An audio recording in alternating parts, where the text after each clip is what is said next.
Depois da vitória no time do Ipiranga, o Esporte Clube Passo Fundo enfrentou o Caxias no sábado passado, no estádio Vermelhão da Serra.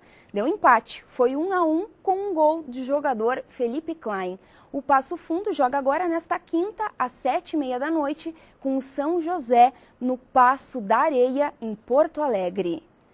E ainda falando de esporte, a ciclista Luana Machado venceu a prova de mountain bike maratona realizada ontem em Joaçaba, Santa Catarina. A maratona tinha um percurso de 18 quilômetros em estrada de terra. A prova serviu como preparação, já que em março a atleta e também o pai, Ricardo Machado, vão participar de competições nacionais e internacionais. Temperaturas mais amenas e a presença da chuva marcam o início desta semana. Confira os detalhes. A previsão do tempo para esta terça-feira será de céu encoberto com pancadas de chuva e trovoadas. A temperatura mínima é de 19 e a máxima não passa dos 24 graus. A quarta-feira será de sol entre nuvens com pancadas de chuva. A temperatura mínima é de 17 e a máxima não passa dos 26 graus.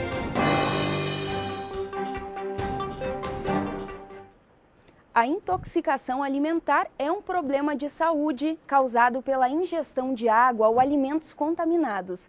Pesquisas mostram que ela atinge por ano cerca de 13 mil pessoas. A contaminação pode ocorrer durante a manipulação, também o preparo, conservação ou armazenamento dos alimentos. E para falar um pouco mais sobre esse assunto e também sobre a importância de se hidratar o corpo, nós recebemos aqui no estúdio a nutricionista Jureci Machado. Seja muito bem-vinda ao PFTV, Jureci. Obrigada pelo convite. Imagina, os números são altos, né? 13 mil pessoas que adoecem pela intoxicação alimentar.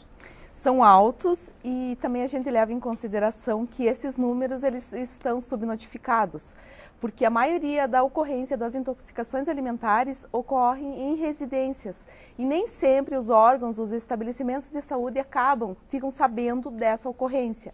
Então, por isso que é importante quando as pessoas fazem ingestão de algum produto, de algum alimento, né, seja ele preparado na sua residência ou não, e mais de uma pessoa desenvolve os sintomas clínicos da intoxicação, que são acometidos por náuseas, vômitos, diarreia e principalmente a febre, é importante buscar o auxílio de um serviço de saúde justamente para que seja notificado, né, a ocorrência desse problema.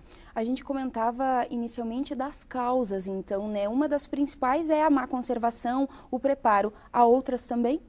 Sim, principalmente a manipulação incorreta de alimentos, né? A asepsia incorreta é um dos fatores também bem agravantes. Nós temos, assim, no nosso organismo alguns focos de contaminação.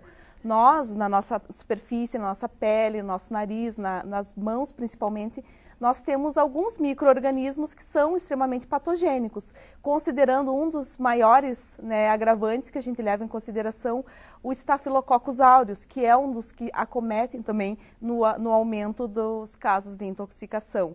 Então, por isso que lavar as mãos corretamente, higienizar corretamente a superfície dos alimentos que vão ser preparados é um fator importante. Mas a conservação também ele é extremamente eficaz, porque se você não acondiciona os produtos devidamente, né, de forma correta, isso vai fazer com que as bactérias, esses micro-organismos dos alimentos acabem se propagando e propiciem o processo de intoxicação.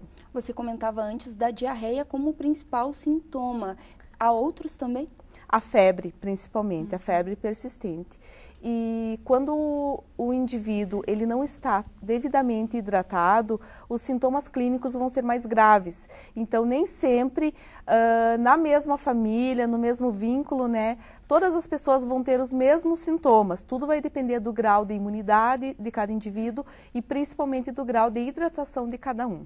Quais as principais recomendações que a gente pode repassar para quem tem intoxicação alimentar, já passou por isso, ou para prevenir mesmo? Bom, as estimativas são sempre o seguinte, que todo mundo em algum momento da vida já teve alguma intoxicação alimentar. Mas, principalmente, quando iniciar os sintomas, a primeira questão, a hidratação. Somente a água não se torna eficaz, mas manter o nível de hidratação através de isotônicos, através de soro, água de coco também é um aliado, mas manter o nível de hidratação do organismo. De uma forma geral, Jureci, a hidratação ela é fundamental sempre, né? Queria que você falasse da importância para as pessoas não se desidratarem, especialmente nessa época do ano. O verão é uma época onde a gente tem maior índice de desidratação, tendo em vista que o nosso corpo ele eleva a sua temperatura e com isso a gente elimina a nossa temperatura através da transpiração. Mas com isso a gente elimina também alguns eletrólitos, que são substâncias responsáveis pelo equilíbrio sanguíneo. Então, quando a gente elimina esses eletrólitos, a gente precisa repor, né? Por isso que o soro caseiro, os isotônicos, a água de coco, ele é um forte aliado. Então, manter o nível de hidratação do organismo é manter todas as funções vitais em plena atividade. Então, quando nós perdemos muita água corporal, a gente corre também o risco de evoluir para um óbito. Então, pessoas que têm pressão alta e que têm diabetes também têm que cuidar do nível de hidratação, porque também pode ser um fator preocupante para agravar o seu quadro clínico. Tá certo. Muito obrigada pelas informações. Tenha um bom dia e eu te convido também a continuar com a gente aqui no estúdio, porque a gente vai chamar agora uma dica de receita saudável que inclusive você nos ajudou a preparar, tá certo? Bem, elas são fáceis de preparar, são leves, saudáveis e econômicas, combinando frutas, vegetais, ervas, sementes e água gelada. É possível preparar uma grande variedade de águas aromatizadas, até porque com o calor intenso do verão, elas podem ser uma boa opção para se hidratar, o assunto que a gente estava falando agora. Bem, e o canal de notícias preparou então algumas receitas para você. A primeira delas é de limão. Uma questão bem importante para a gente sempre priorizar agora nesse período do verão é a manutenção da hidratação. Sabe-se que atualmente as pessoas elas têm uma tendência maior a recorrer ao uso de refrigerantes, sucos artificiais e tendem a deixar um pouquinho de lado a questão da água. Então, por isso que hoje nós vamos fazer uma receita de água aromatizada que tende a influenciar, melhorar a questão da adaptação pelo consumo de água. Para essa receita inicial, nós vamos utilizar limão, 2 limões sicilianos, um raminho de erva doce, popularmente conhecido como funcho, e um raminho também de hortelã. Para isso, nós vamos também recorrer ao gelo, a uma jarra com água e a uma jarra para a gente poder estar utilizando. De que forma que nós vamos fazer? A receita é bem simples, né? Não é necessário adoçar, então para isso nós vamos utilizar o limão siciliano, pode ser utilizado também com o limão galego ou outros limões também que você tenha no seu pomar em casa. Nós vamos colocar os limões, o raminho de hortelã, como ele é conhecido como funcho, porque ele vem através do galinho e isso tende a dar mais refrescância na água, juntamente com a hortelã, que também ajuda a dar essa refrescância. Vamos adicionar bastante gelo para tornar ela mais apetitosa. Vamos colocar a água. Uma questão bem importante é acondicionar essa água, sempre tapada com um papel filme sobre refrigeração. Quanto mais gelada for tomada, melhor vai ser a questão da refrescância. Na edição de amanhã, a gente apresenta outra dica de água aromatizada, desta vez feita com gengibre.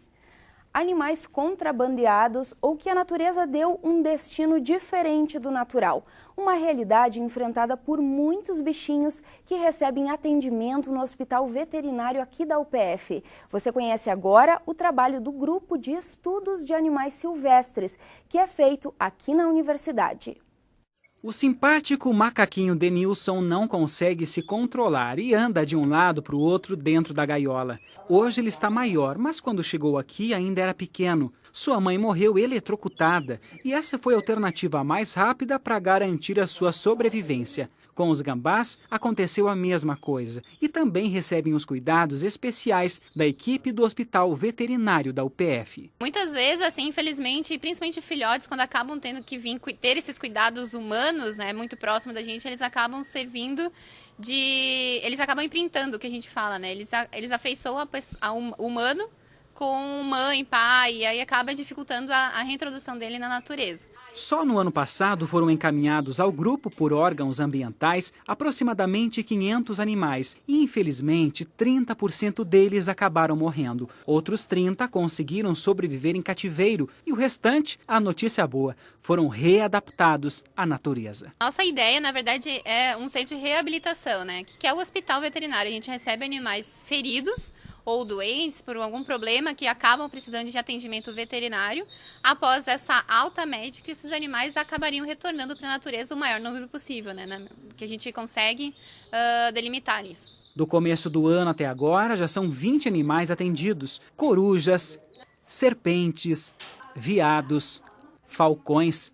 A maioria não vai voltar para a natureza. A boa vontade de algumas pessoas contribui também para que esses animais cheguem até aqui. Retirá-los do seu ninho, do seu espaço, compromete drasticamente suas vidas. Muitas pessoas leigas acham, um passarinho caiu do ninho, né? Ele precisa pegar e trazer para o hospital veterinário. O animal sadio não tem por que estar dentro do hospital, está sujeito a pegar qualquer outro tipo de doença, né? E fora isso, quando ele cai do ninho, é a lei da natureza. Os pais vão continuar alimentando, né? Eles vão continuar levando o seu alimento diretamente ao bico e os filhotes de pássaros, né, nesse caso, podem acabar aprendendo a voar e se defender sozinho. O trabalho desenvolvido no hospital ganha ainda mais importância quando um desses bichinhos consegue voltar ao curso natural de sua espécie. É o caso deste falcão, que vai começar a ser treinado para aprender a voar e ganhar o céu. O canal de notícias volta amanhã, sempre ao vivo, ao 12h30. Você pode rever esta edição ainda hoje nos horários alternativos, às 7h30 e também às 10h30 da noite.